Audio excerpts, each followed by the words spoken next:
Bonjour et bienvenue sur SwimSmart, le média qui te redonne le contrôle de ta natation et qui te permet tout seul de répondre à ces fameuses trois questions. Aujourd'hui, je nage quoi, pourquoi et comment. Et aujourd'hui, on est jeudi et le jeudi, tous les jeudis, on prend de la hauteur sur la pratique. On essaye de réfléchir, de prendre du recul. C'est la série Bassin de pensée, c'est parti. Aujourd'hui, pour ce premier épisode de cette série, on s'attaque au nœud du problème. Je suis sûr que tu as déjà vécu ça. En tout cas, moi, ça m'est arrivé très souvent avant d'avoir ce fameux déclic. Tu nages 10 minutes et au bout de 10 minutes, tu as compté les carreaux, tu as vu toute la ligne d'eau, tu as dit bonjour à tous tes compères et ça y est, tu t'ennuies. Tu te demandes ce que tu vas faire là, tu regardes l'horloge, ça fait que 10 minutes alors que tu as une séance d'1 heure de prévu et tu dis ça va pas être l'éclate aujourd'hui. Et ben non, aujourd'hui on va voir pourquoi on s'ennuie et surtout comment faire en sorte de plus s'ennuyer. Comment reprendre le contrôle de tout ça. Parce qu'un nageur qui subit, ça ne fonctionnera jamais. Alors qu'un nageur qui contrôle, qui prend plaisir, eh bien, il va revenir et du coup, tu vas progresser. C'est parti. Dans cet épisode, je vais te donner 3 moyens de reprendre le contrôle. Mais avant de commencer, il faut qu'on réfléchisse à pourquoi on s'ennuie. Parce que quand tu comprends pourquoi, tu vas pouvoir adapter. Le cerveau humain déteste la répétition s'il n'y a pas de feedback, s'il n'y a pas de retour, s'il n'y a pas d'apprentissage. C'est comme ça. Tu vas t'ennuyer si tu fais tout le temps la même chose et que tu n'en tires pas quelque chose. Et c'est pour ça que les routines sont si dures à mettre en place. C'est que si tu n'en retires rien, tu vas pas avoir envie de les faire, tu vas pas réussir à les faire. Donc le cerveau, il a besoin d'être challengé, il a besoin d'être récompensé et il a besoin de nouveautés. Et c'est là tout le problème de la natation. C'est que je sais pas si tu l'as remarqué, mais c'est assez monotone. Déjà, tu es dans un environnement sonore avec l'eau dans les oreilles qui fait que tu es un peu coupé de tout. Donc ça peut être très agréable, mais c'est aussi à double tranchant. Ensuite, niveau décor, les carreaux, c'est pas ouf. C'est tout le temps les mêmes. La ligne d'eau, c'est tout le temps la même. Cet enchaînement, bouée rouge, bouée bleue, bouée blanche, bouée bleue, bouée blanche, bouée jaune quand tu arrives aux 15 mètres, etc. C'est tout le temps pareil. Toute cette monotonie, ça fait que au bout de 10-15 minutes, bah, tu as ton esprit qui dit stop et qui décolle. Et c'est là où l'ennui arrive. Mais justement, on va réussir à mettre en place des choses pour que ça n'arrive pas. Et avant de mettre en place ces fameuses choses, il y a un autre élément qui va faire que tu t'ennuies plus vite. C'est le fait de ne pas avoir d'objectif. Si le cerveau, il n'a pas d'objectif, il n'est pas challengé, il va vite s'ennuyer. Il va vite aller chercher de l'intérêt ailleurs. Je me souviens très bien quand on arrivait à l'entraînement et que certains de mes entraîneurs, parce que j'ai pas eu que des bons entraîneurs, certains de mes entraîneurs mettaient au tableau 20 fois 200 plaquettes poules, boum, et c'est tout. Bah, je peux te garantir qu'au bout du 5e, bah, ça me saoulait. Je réfléchissais à autre chose, j'étais plus dans l'eau, et du coup, non seulement, bah, je m'amusais plus, non seulement je m'ennuyais, mais en plus, bah, je progressais pas, j'optimisais pas. Et je le dis très souvent, les progrès, c'est ça qui va être le principal moteur à ta motivation. C'est le fait de progresser qui va faire que tu reviennes avoir la conjugaison. Et donc pour ça, on va mettre en place ce que j'appelle des contraintes créatives. Mais la bonne nouvelle, c'est qu'en mettant en place 3 éléments très simples à mettre en place, bah, tu vas pouvoir reprendre le contrôle. Et je vais t'en parler tout de suite. On va mettre en place ce que j'appelle des variantes. Enfin non, c'est pas moi qui appelle ça, tout le monde appelle ça. On va mettre en place des variantes. Il y a 3 familles de variantes que tu vas pouvoir mettre en place, créer toi, pour pouvoir reprendre du plaisir et dire non à l'ennui. La première variante, ça va être la variante d'intensité. Joue sur l'intensité de ta nage. Ne fais pas tout au même rythme. Je ne sais pas si tu es fan de foot, mais quand tu es fan de foot, on parle souvent que le match a été nul et qu'ils ont joué sur un rythme de sénateur. C'est pas forcément le rythme du match qui est ennuyeux, c'est le fait que ça soit tout le temps le même rythme. Et ben quand tu nages, c'est pareil. Si tu nages tout le temps à la même allure, ça va être ennuyeux. Alors varie. Alterne les moments où tu es rapide, alterne les moments où tu es lent, alterne les moments où tu es en récupération. Plus tu vas varier, plus tu vas progresser. Plus tu vas varier, plus ton cerveau va être challengé. Donc, il va pas s'ennuyer. En plus de pas être ennuyé, tu vas voir que tu vas progresser parce que tu vas augmenter ta bibliothèque à repères. Tu as une bibliothèque et à chaque longueur différente, tu vas mettre un petit livre et ça va créer tes repères, ça va créer tes sensations. Et comme ça, tu vas pouvoir adapter ta nage aux sensations que tu veux en fonction de ton état de forme. Et donc cette variante, ça marche parce que ton cerveau, il reçoit un retour différent à chaque longueur, à chaque changement de rythme, il reçoit un retour différent.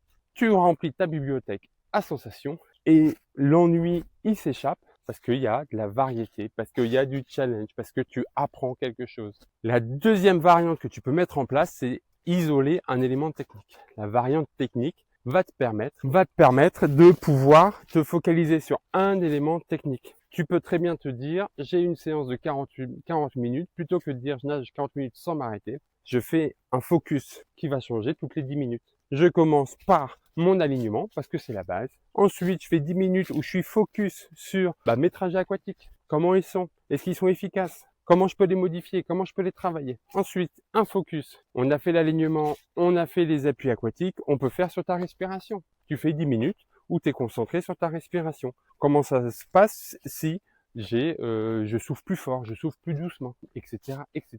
Et tu finis où tu es focus sur ta récupération. Tu peux très bien penser à faire des petites séries d'intensité et où tu vois comment tu récupères. Enfin voilà, tu joues avec ça.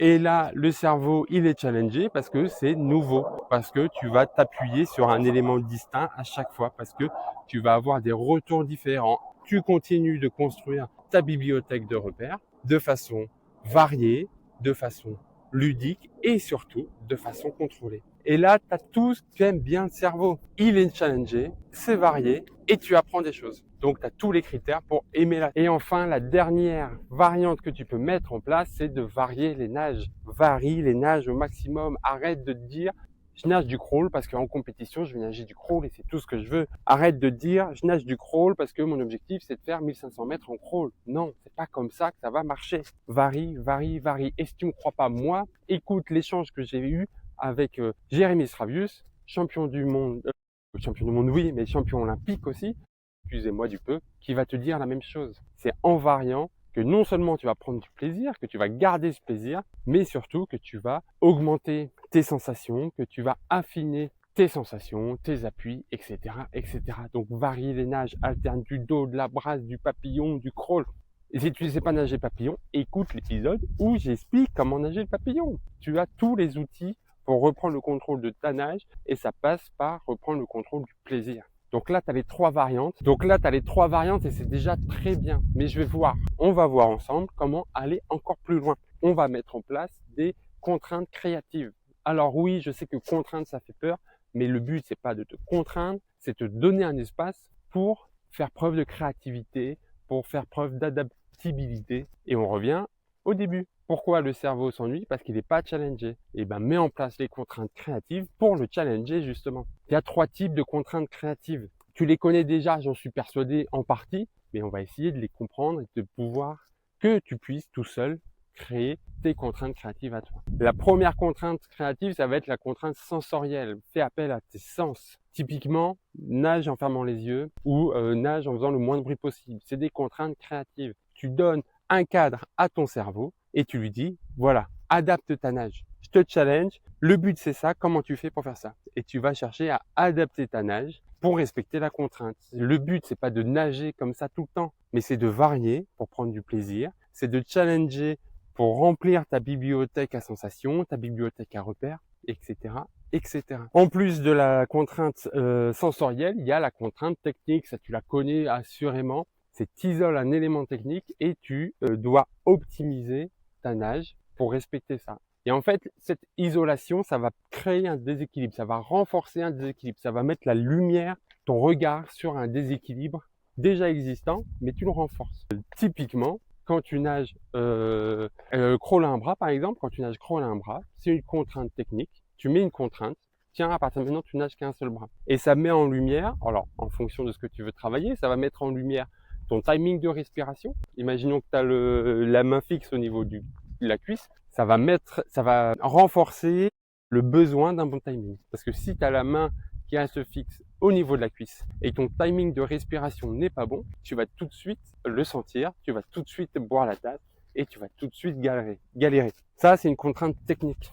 Tu en connais plein. Le rattraper, c'est une contrainte technique. Tu mets en lumière un déséquilibre pour travailler. Tu vas optimiser ta nage pour travailler. Et la dernière des contraintes, la dernière famille, ça va être la contrainte arithmétique. Là, tu fais preuve d'imagination, tu t'amuses et tu mets en place des trucs avec des chiffres pour optimiser ta nage.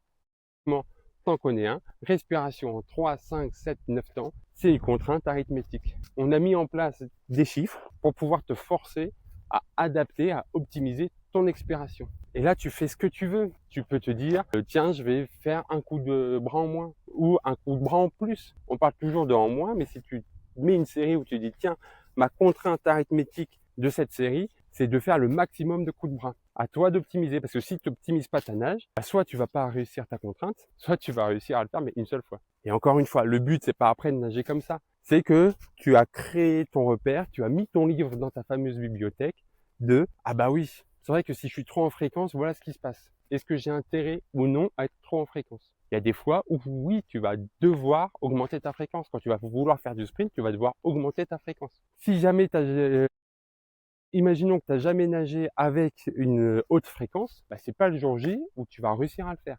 Donc voilà, contrainte sensorielle, tu te fies au sens pour nager, pour adapter ta nage, pour ressentir. C'est très bien pour augmenter la proprioception, les sensations, le ressenti. Les contraintes techniques, tu crées un déséquilibre, tu renforces un déséquilibre pour optimiser ta nage. Et enfin, les contraintes arithmétiques. Ça, c'est les 3 familles. Tu les connais déjà sans forcément avoir parlé de nom, mais tu les as déjà. Tu as déjà quelques exemples. Si tu veux plus d'exemples, ce dimanche, dans le brief Swim Smart, à 17h30, je t'envoie un mail avec 10 ou 15, j'ai pas encore écrit, contraintes techniques, contraintes créatives que tu vas pouvoir mettre en place. Je mettrai pas rattraper, je mettrai pas 3, 5, 7, 9 temps, etc., etc. Le but, c'est que tu aies du nouveau, que tu aies du concret. Ok? Tu sais pourquoi tu t'ennuies, tu sais comment challenger ton cerveau pour écarter l'ennui, tu sais comment concrètement créer des exercices, créer des séries pour l'adapter. Tu t'es inscrit au brief Swim Smart pour avoir encore plus de concret. Mais si tu fais tout ça, c'est déjà très bien. Mais c'est pas suffisant, il va falloir mesurer parce que si tu ne mesures pas, tu peux pas quantifier. Tu peux pas progresser, tu peux pas travailler. Il va falloir quantifier ton plaisir, mais comment on fait? C'est simple. Je vais te donner 3 indicateurs pour pouvoir quantifier ton plaisir. Premier indicateur, le temps perçu. C'est simple. Tu le connais forcément l'adage, le temps passe vite quand on s'amuse ou quand on s'amuse, le temps passe vite. Ça marche dans les deux sens. Si jamais à aucun moment de la séance, tu t'es dit, oh, tiens, il reste encore tant de temps, ou alors ça passe à de valeur, c'est que la séance est bien faite. Si la séance, par contre, tu te dis, oh, bah là, il doit me rester plus que 10 minutes, tu regardes ta montre, ah mince, ça fait que 15 minutes que tu nages, là, c'est qu'il y a quelque chose à faire. Et tous les indicateurs, tu dois les relever, tu dois les mesurer, mais c'est pour adapter ta séance d'après. D'accord? Si tu vois que généralement, quand tu as des bons indicateurs de plaisir, de temps perçu, bah, tu essaies de voir le pattern qui existe. Tu essaies de voir, tiens, oui, à chaque fois que je fais ce genre de série, bah, le temps passe vite. Et bah, tu vas pouvoir les mettre en place. A contrario, si à chaque fois que le temps perçu il te semble horriblement long, à chaque fois que c'est qu'il y a tel type de série, et ben ne le fais plus. Adapte. Le deuxième indicateur de plaisir, le deuxième indicateur de fun, ça va être la charge mentale. Combien de fois, concrètement, tu as regardé l'horloge? Si tu as regardé l'horloge toutes les 5 minutes, bah, c'est qu'il y a quelque chose qui va pas. D'accord? Sauf, petite exception, si jamais tu as un rendez-vous après. C'est normal, si tu as un rendez-vous important après, de regarder l'heure. Mais je suis sûr que tu l'as déjà vécu. Pour certains, ça fait longtemps, mais quand tu es en classe, tu sais, quand il te reste 10-15 minutes, tu regardes ta montre toutes les 30 secondes et que ça bouge pas, bah, c'est ça. Si trop souvent, tu as l'impression que le temps n'avance pas, si trop souvent tu regardes la montre, c'est que c'est pas bon. Et enfin, le dernier indicateur, le plus fort, le plus important, c'est une question très simple. Est-ce que tu as envie de refaire la séance? Est-ce que tu sors de l'eau en te disant, ah, c'était chouette, je vais recommencer? Si c'est oui, tu as tout gagné. Et si tu réponds oui, ça veut dire que la séance que tu viens de faire, que tu as créée, c'était la meilleure que tu pouvais faire. Parce que la meilleure des séances, c'est celle qui te donne envie de revenir. C'est celle qui te donne envie de la refaire. L'ennui en natation, ce n'est pas une fatalité. C'est pas une obligation. Par contre, c'est un signal. Et comme tous les signaux, il faut pas ne pas l'écouter, il faut pas le mettre de côté, il faut l'accepter et adapter. Et là, aujourd'hui, tu as vu pourquoi tu t'ennuyais, comment mettre en place quelque chose pour contrer cet ennui, comment concrètement créer des exercices, créer des séries pour ne plus t'ennuyer. Tu t'es inscrit au brief Swim Smart, le lien est dans la description pour recevoir la liste de 10 à 15 contraintes créatives différentes, bien concrètes, que tu puisses mettre en application dès ton prochain entraînement. Et d'ailleurs, dès ton prochain entraînement, teste une de ces variantes et reviens me dire en commentaire ou tu m'envoies un mail theo@swimsmart.fr pour me dire laquelle tu as testé et ce que ça a donné. Et d'ailleurs, demain, ici même sur YouTube, on va voir là on a vu comment, là on a vu pourquoi, Demain, on va voir comment rendre une séance efficace en 4 minutes dans ta voiture. Et oui, parce que l'entraînement, il commence dès là. Donc, tu t'abonnes, t'envoies ça à un nageur qui galère un petit peu et nous, on se retrouve demain. Bonne journée.